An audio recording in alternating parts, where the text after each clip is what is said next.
Hey folks, it's Cement once again. Welcome back to another video. And this time it's a DVD and Blu-ray update. Haven't done this for a while. Two of these are things that two people sent me. They didn't ask to be known or anything, but I figure it's the least I can do to thank them for that. And the rest, there's one pawn shop around here, and it just so happened that recently on the weekend it had a buy one get one free, and also each DVD was $1.50. So $1.50, then the second one's free. Then another's $1.50, and then the fourth one's free. And then the fifth one's $1.50, and you get the so buy one get one free, and the buy one is $1.50. So even for my stingy self, that's pretty damn good deal. But the two that were sent to me, Pizzow, great guy, has a really cool channel, and he's actually the host of this video podcast show called The Sausage Factory that he many years ago invited me to be on. I've talked about it before. It's him, Orc, who unfortunately has some medical things going on, so if he ever sees this, I hope you get well soon, man. Jay the Stingray, really nice guy. Beef Movie Mike, another really nice guy. A lot of cool people. You got Cole, newer guy Cameron. You have quite a few people on there, and Rio Magnifico once in a while. Get together, talk about movies. The last time we talked about underrated filmmakers. And recently, not recently, but a while ago, he asked, "Hey, I saw you had this on your wish list. I have an extra copy. Would you like it?" I said, "Sure." And he sent me the Blu-ray of Drive, because I had this on DVD, but I wanted it on Blu-ray. This is a film that it does look gorgeous on Blu-ray. This was a film that snuck up on me, because I remember, believe me, I remember the first time I reviewed this. It's not up anymore, because if I have a review up on my channel, I want it to be something that reflects my current thoughts on the movie, usually. And the first time I saw Drive, I'm like, I don't get what the big deal is. But even after I did that review, I kept thinking about this film, and I kept thinking about this film, and I kept thinking about this film. And then I even did another review saying, this is one of those movies that really, the more I thought about, the more I loved and just fell in love with its tone, fell in love with its look, fell in love with its soundtrack. I think Ryan Gosling did a fantastic job. You also have Bryan Cranston, Ron Perlman, Albert Brooks, easily Nicholas Winding Refn's best film.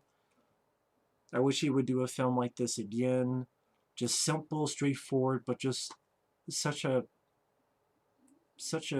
coolness factor to it.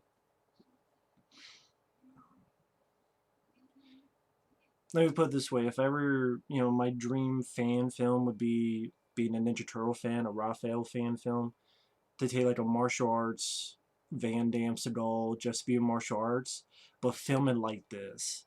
Because I love the way this is filmed. This guy is a wonderful visual filmmaker.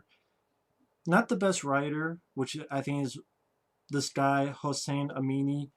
It was good that he wrote this, because Nicholas Winding Refn wrote and directed Only God Forgives. Unfortunately, I don't forgive, because I think that movie's a piece of shit. I ranted on it. I think it's fucking awful. But I love this movie. So thank you, Pizzow, for that. And I'm not sure if he wants me to say his name, this guy, so just in case. But if you're watching, please feel free to comment down below. But I'm not sure if he wanted me to say his name. Because Pizzow, he's on YouTube and such. This guy, just to be on the safe side, he sent me the Child's Play Collector's Edition from Screen Factory. I reviewed the Child's Play films. I enjoy the first three. The first one's a classic. It's a pretty good Blu-ray. I'm not the best guy to talk about picture quality wise. Hell, when I talked about John Carpenter's The Thing Screen Factory, I didn't even realize it had a blue tint to it. Because I thought, wow, that looks really cool. It looks great. And then people's like, hey, you do know there's a blue tint they did with it. Dean Cundy's, or it's like more blue, right? Oh shit, yeah. No wonder I thought it looked cool. So it shows how much I know about reviewing picture quality on Blu-rays. Feature-wise, it has the DVD features on here. It has the old commentaries on here. The new stuff, you have a new audio commentary with Tom Holland. Nice for him to be on there, which he should have been on the DVD. I know someone mentioned because he had friction with producer David Kirshner and such. But Tom Holland should be on there. It's glad he has a commentary. And the second disc, you have the features from the DVD. What's new? Behind the scenes footage from special effects supervisor Howard Berger. It's about an hour, I think it's about an hour long, just showing behind the scenes of the workshop, a little bit of behind the scenes of working on the film itself. Sort of raw footage. That was cool. If you're into that, I thought that was cool. You have I think about a 40-minute interview with Howard Berger, who helped work on the effects with Kevin Yeager. And then a 40-minute interview with Ed Gale, which before this he had played Howard in Howard the Duck in the bodysuit. And here, for the few scenes where it's a person in the Chucky suit, that was Ed Gale. So a little 40-minute interview with him. And, they were interesting. I'm not sure. Interesting, but not like, oh my god, mind-blowing. Really, that's all the new stuff. You have 2 new interviews, the raw footage, which is an hour long, and a new commentary with Tom Holland. And it's not the commentary that was recorded with, like there was a bootleg commentary at some show and Tom Holland recorded. It's not that. He did a brand new commentary. So yeah, those 4 new things. So I guess it depends on whether you want to see this on a better picture quality on Blu-ray. I like this cover. It's simple, but yet I thought it looks pretty cool. I remember dissing on this at the beginning, and I know someone even was like, well, what's so wrong with it? But I mean, the more I think about it, I've warmed up to this cover. I've warmed up to the cover. I guess, they used this. I kind of wish they would have used the VHS cover with the Chucky, and that, that pose. I think that's the cover people remember the most, not the theatrical cover. So I think this, honestly, I always thought this poster was rather lame because it looks like it's a Poltergeist sequel or something. There's like, oh, the house is haunted. It's like House 3, House 4, or it's a new house movie. Or, I mean, I think the VHS cover would have been better than this. This, I warmed up to it. It's kind of like the Shocker Blu-ray cover. I wasn't really the biggest fan of the Shocker Blu-ray cover, but it was Horace Pinker instead of Chucky. But those, I warmed up to those covers, I will admit. I will admit that. But yeah, other than the theatrical poster, I would prefer the VHS cover. But it just depends whether the new features, if you want it on Blu-ray, better picture quality, and if the new features interest you, what I said. A new commentary with Tom Holland, an hour-long raw footage behind the scenes of them making the Chucky doll and filming with the Chucky doll. The interview with Ed Yale, who's in the suit, and an interview with Howard Berger. If that really makes you want to buy it, go for it. If not, if you feel like you should keep the DVD, sure.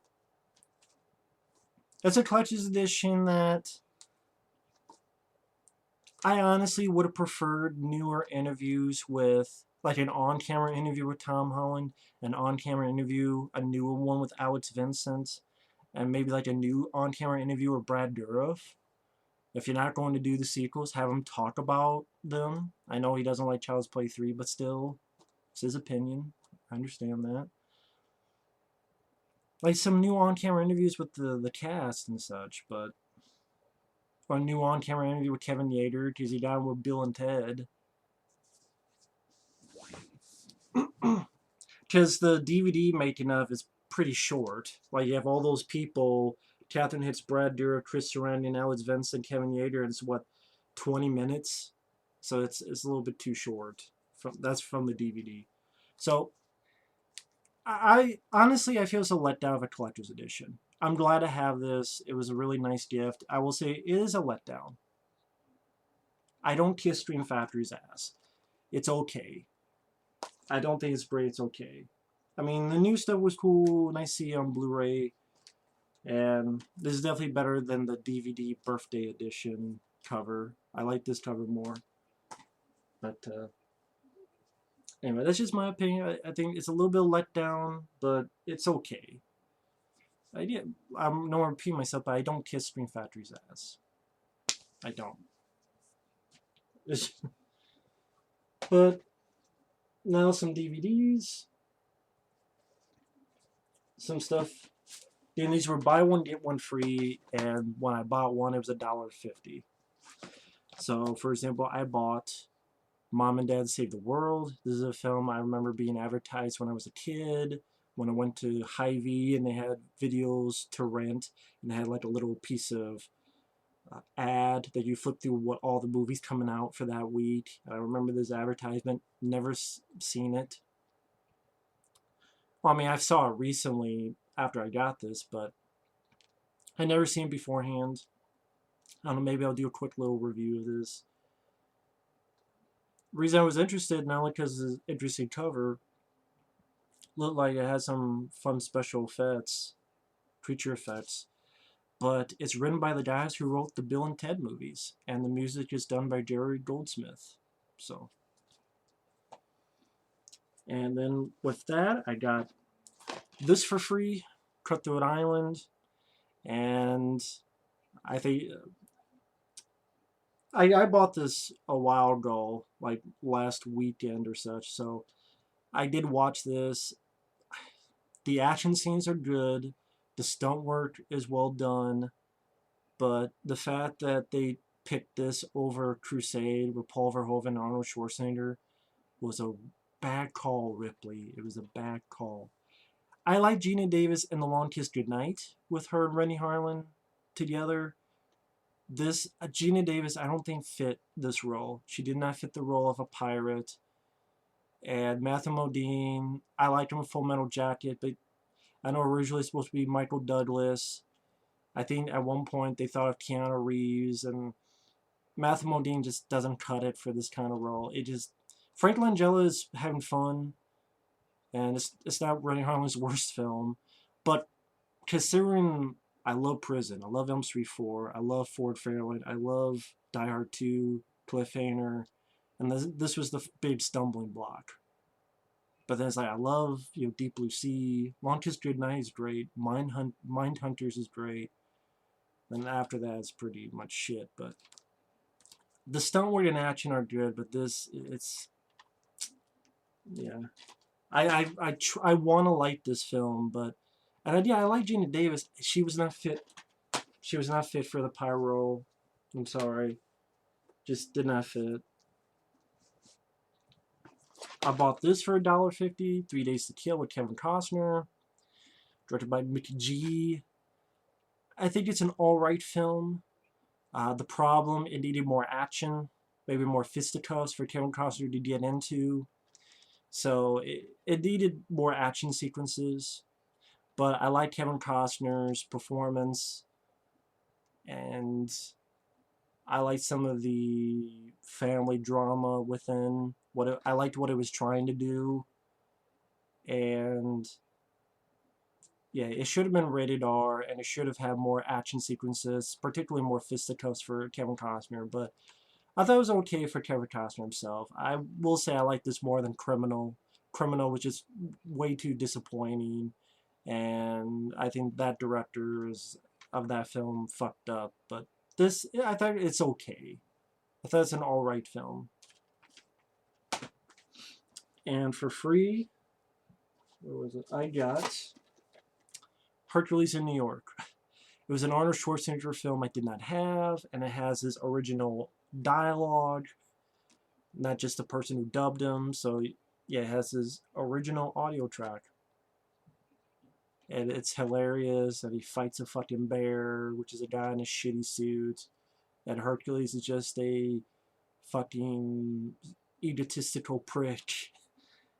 Yeah, it's kind of a hilarious movie, but not in the way they wanted it to be. So, but I did not have it. Um, I do want to collect Schwarzenegger's films. There's some I don't even know if they're on DVD. Like The Villain or Kirk Douglas. I don't even know if that has a DVD or some of his other early stuff. But hey, free is free. No features, of course, but hey, for the Schwarzenegger collection, how to get that for free. Next up I got for $1.50, Half Nelson. I enjoy Ryan Gosling as an actor. This also has Anthony Mackie, who's been in the recent Captain America movies, who's also in The Hurt Locker. I like those two actors. It's definitely a critically acclaimed drama with Ryan Gosling as a teacher who has a drug habit, who has a friendship with one of his students right there. Um, just an innocent friendship and how they try to sort of help each other out. And I'm curious to give this a look because I like these two actors involved and has a lot of good reviews. Doesn't always mean anything, but for $1.50 I can take the chance. Let me just get them over here. And for free, I got House Arrest. Figure give this a look again. Haven't seen this since I was a kid. Jamie Lee Curtis, Kevin Pollak, Jennifer Tilly, Christopher McDonald, Wallace Shawn, who was in The Princess Bride, Ray Walston, and a young Jennifer Love Hewitt. So, yeah. Fair I'd give this a look as an HBO home video DVD. And it was free. And this is actually brand new. Like, the package wasn't even opened. Pretty cool. Let's see. For $1.50, I got, yeah, no free. Yeah. Project Almanac. I was curious about this film. I kind of like the idea behind it. Yeah, it's in the found footage style, but I like the idea of these kids getting together, finding a time machine, and doing some fun things with it. But then things go wrong, and curious gives a look. It seemed interesting. It seemed like a found footage movie, but it was still stuff I would find interesting, a la Cloverfield or Chronicle. I know it won't be. I'm sure it won't be as good as those two, but I like when they do. If you don't take that format, do some interesting or do some different stuff with it. And this seems like something Project Almanac. I know at one time I think the title was Welcome to Yesterday. I think this is the guy who's directing the new Power Rangers movie, which I didn't grow up Power Rangers, so can't say anything. Yeah, Michael Bay produced it, but produce films like this then, Michael Bay. I'm fine with you producing films like this. That's not fucking, like, produce your own shit. That's fine. And for free, to give this a shot, because it's free, Vacation. And unfortunately, the shot I did was on my fucking face, because that's what I felt after watching this fucking train wreck. Even for free, I felt ripped off. This is easily the worst vacation movie. This is a piece of shit. It can eat my shit. And I'm sure a scene would have been in there, because that's what kind of fucking shitty jokes are in there. Hey, there's Chris Hemsworth. He has a giant dick. Hey, they're in a pond. It's filled with shit. Hey, he's trying to explain to his kid what a rim job is. But the kid, who is a teenager, is so fucking stupid, he thinks that... Oh, the little kid, he's trying to literally suffocate his older brother, literally manhunt style, hitman style, suffocate with a clear bag. But that's funny. And Chevy Chase is in it for like a minute and a half. Thankfully, they don't kill him off or anything. He's just in it for a useless cameo. Him and Billy D'Angelo. I like I really enjoyed the first Vacation film. The European Vacation was disappointing. Christmas Vacation is a lot of fun. I actually like Vegas Vacation. You got any damn bait? This is easily the worst. It's unfunny, and Ed Helms is just trying so hard. He falls flat on his face. I feel really bad for Christina Applegate because she has to deal with this horse shit. And this made money. Fuck this piece of shit. This movie sucks my fucking sweaty balls. I hate this fucking movie. I would do a rant, but I completely forgot the fucking movie. I'll wait until I review the Vacation films. I don't know when.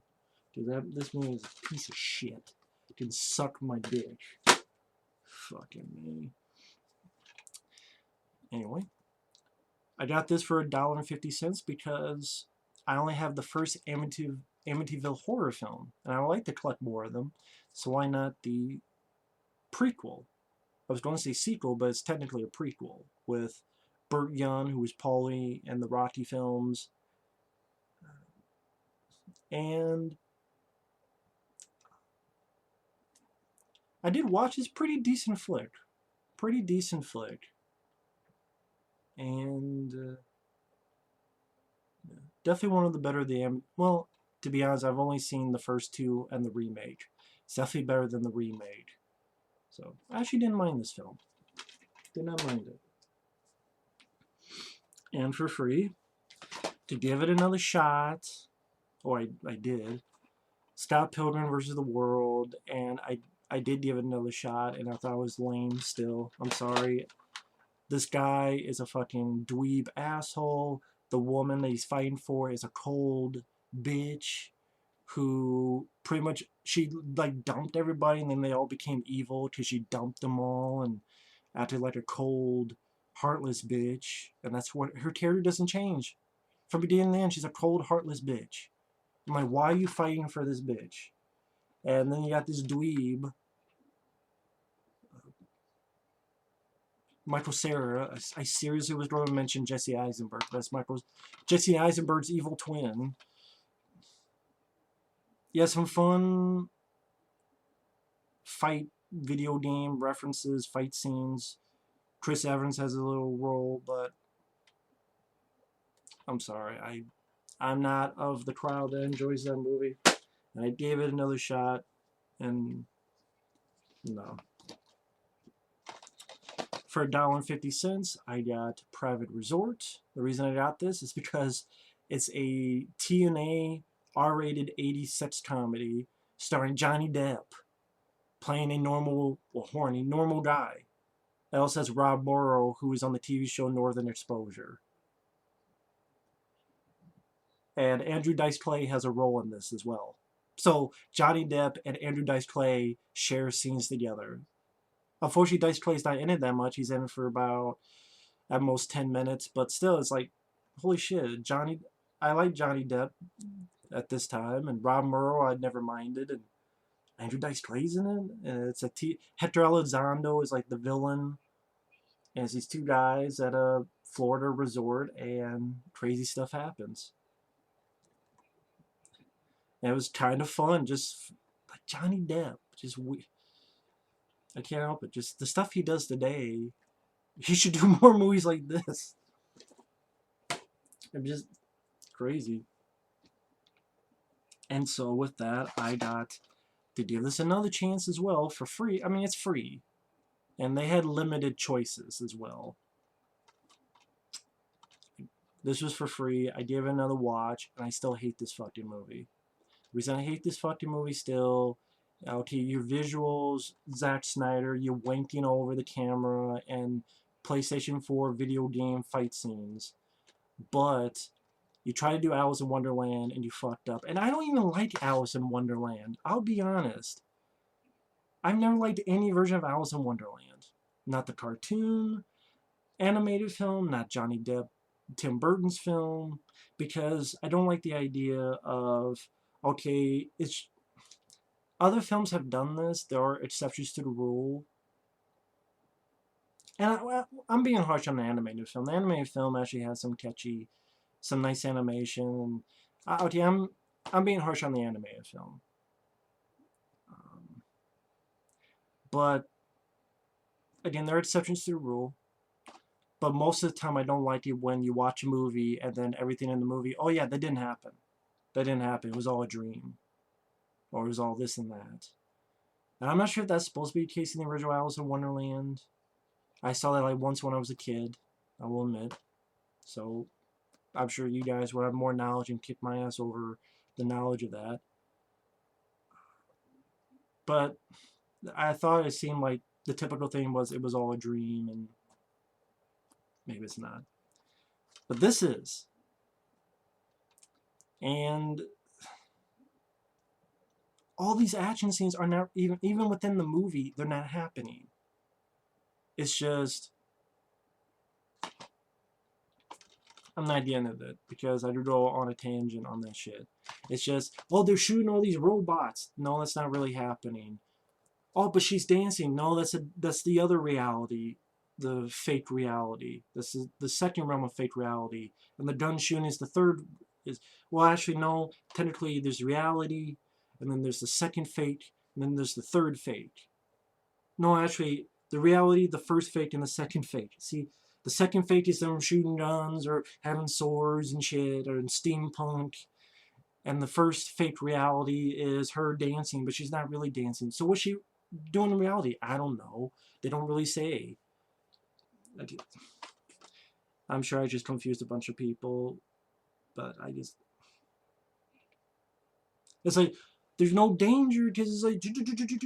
Even by the end, I don't know if most of these people were even real.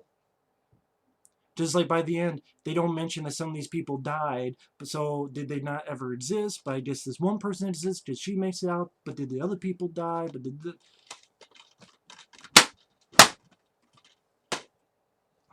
I'm not going to...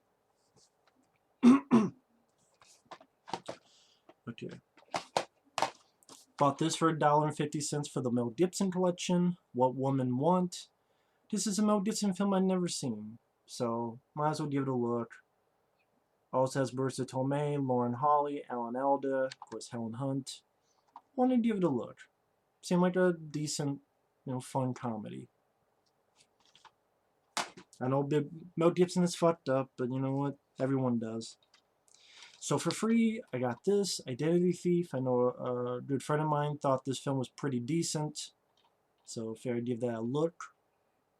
With Melissa McCarthy and Jason Bateman, and it's for free.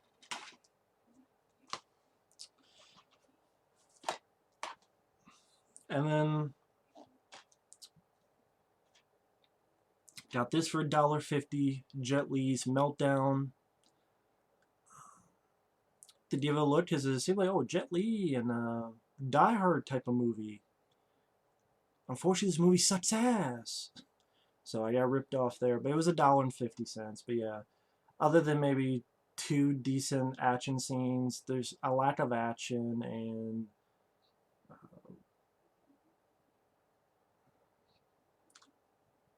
at times just goofy. And I guess the director had done City Hunter, which I like City Hunter more, but he had a beef with Jackie Chan, so he took it into this movie where a guy that Jet Li is supposed to protect, or he's a stuntman for this guy who's... He does his stunts, but he doesn't really do his stunts, and he's a goofy fucker, and it was like his...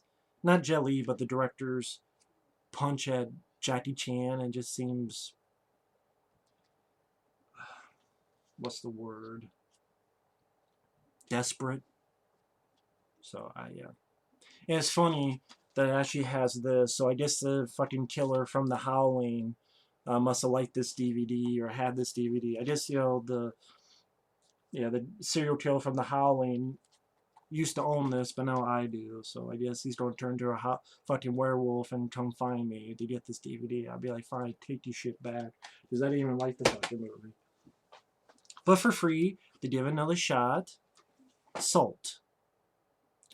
And yeah, this movie might as well be putting salt in my fucking eyes. Yeah, I didn't care for it again. And for $1.50, I got Bag of Bones, Pierce Brosnan. Figured I'd give it a look because it's a Stephen King adaptation. And I like Pierce Brosnan. It's actually directed by Mick Garris. And Mainly got because it's a Stephen King film with Pierce Brosnan, and I like Pierce Brosnan. I like him as an actor. And for free, this was there. I'm like, I like Marlon Wayans, so I'll give it a look, and it's free. So, I like Marlon Ray. I like Marlon Wayans. You also have Gabriel Iglesias and Cedric the Entertainer. So, it's free. Might as well give it a look. So, there's my, as well as some reviews of these movies.